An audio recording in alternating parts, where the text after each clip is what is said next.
This week, I had a few friends visit me here in my dazzling city of Taichung. Dennis from Channel Super Fun came to visit. We had pasta, and then he left to go somewhere more fun. Fiona's come to visit, so is Mickey, and that was Taichung. Did you like it? Not bad. Good answer. What made you choose to do 2 nights in Kaohsiung but only 1 night in Taichung? There's nothing here to do. This reaction is normal. I asked you on Instagram what you like to do in Taichung, and this is what you said. Get on the HSR. Leave. I don't know, there's nothing to do in Taichung. But stuff. Most people come here to chill out. So today I wanted to figure out what's wrong with Taichung and review some of the most popular tourist attractions in a Taichung classic chill out style.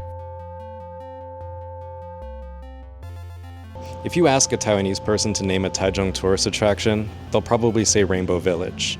But calling Rainbow Village a village is like calling a vending machine a restaurant. But it's easily one of Taichung's most recognizable attractions.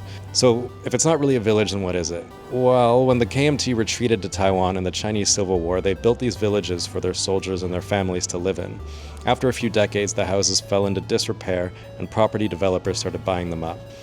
But one man stood his ground and refused to sell. Eventually he became bored because, well, he lived in Taichung, so he started painting his house, and now lots of people come to see his art. Some local workers were upset and painted over his art, and the old man was too old to paint again, which I think is so mean. He died last year at the age of 100, and I think his story is pretty endearing, because I like old things. I like the charm they have. But if I'm totally honest, most people that live in Taichung will tell you that Rainbow Village just isn't worth visiting, because at the end of the day, it's just 2 colorful houses where Korean tourists get dropped off by the busload. Does anyone else look at Koreans to see if they've had surgery? Get rid of that scum. Is that just me? Is that weird? I put Rainbow Village first on this video to get out of the way because I just don't think it's worth it. It's going to take you all day to get here and you can see everything in 5 minutes. It's only good for taking photos and looking at Koreans. There's an area where you can write something on a colorful piece of paper and pin it to a wall. I wrote my authentic, heartfelt feelings for Taichung on my paper. I like the story of Rainbow Village because I like old things, but as a tourist attraction, it's a 1 out of 5 stars. This is Calligraphy Greenway. Honestly, it's a spot where locals like to go and isn't really a tourist spot, and I like it. My friends call it Sad Dog Park because they often have dogs here that you can adopt, and we imagine the dogs are quite sad.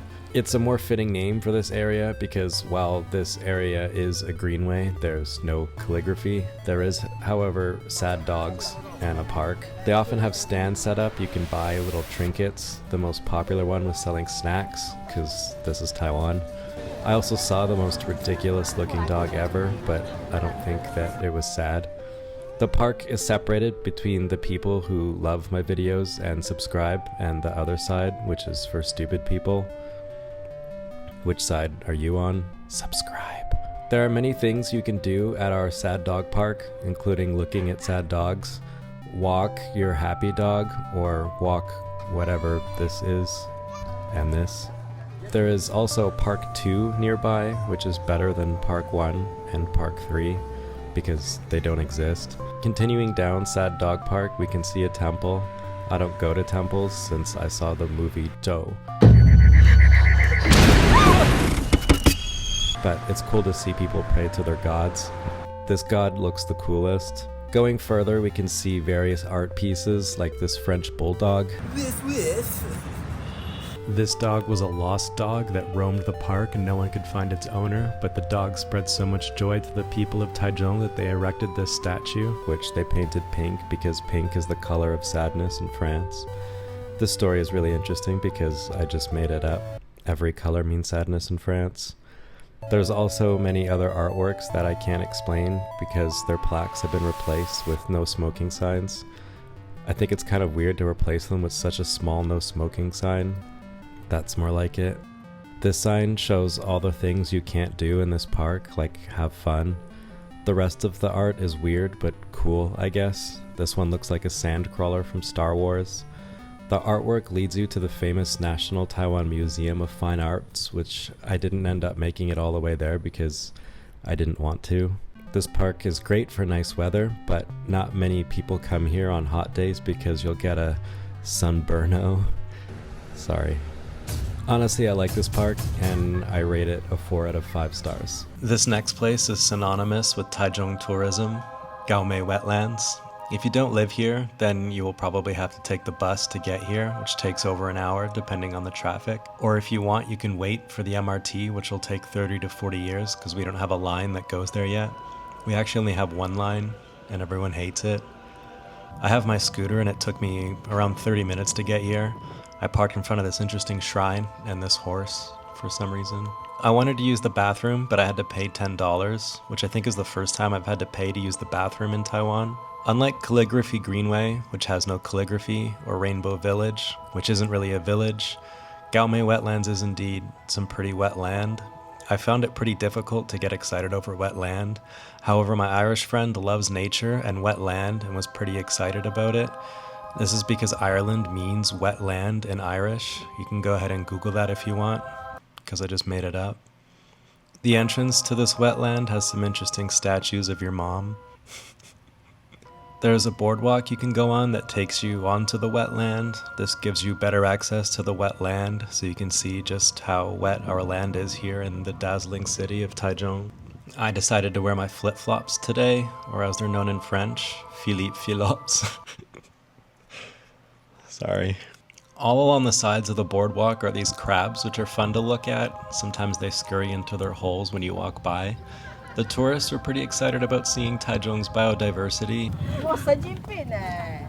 Towards the end of the boardwalk, I noticed the wetlands were moving, and it was actually thousands of tiny crabs walking along the edge of the water.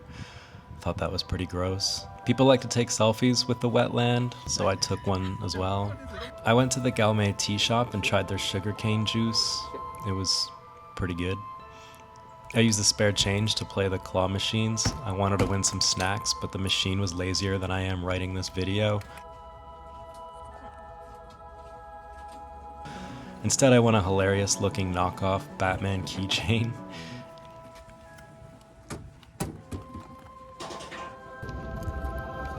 If you're Irish or really into wetland and crabs, then I give Gome Wetlands a 5 out of 5 stars, but if not, I give it a 2 out of 5.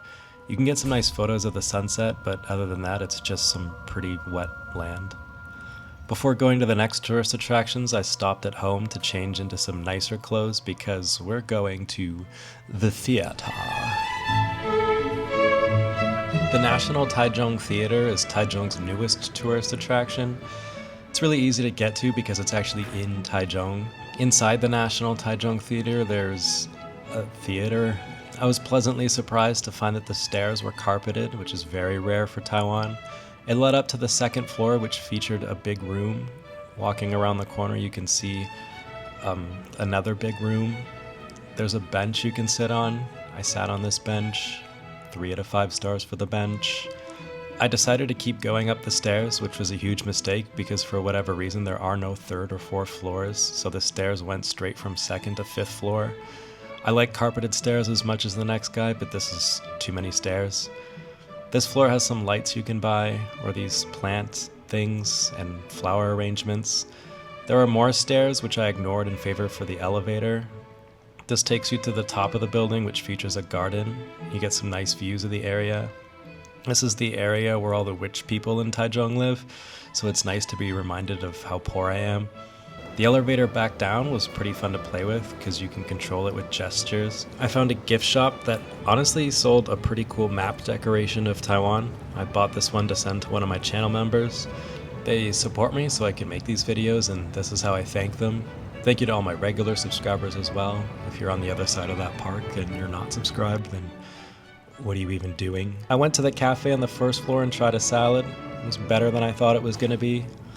Overall, I give the National Theater a 2 out of 5 stars. It's fun to look at, but that's about it. Sometimes they have events and other things going on that make it better, but they didn't have much when I was there.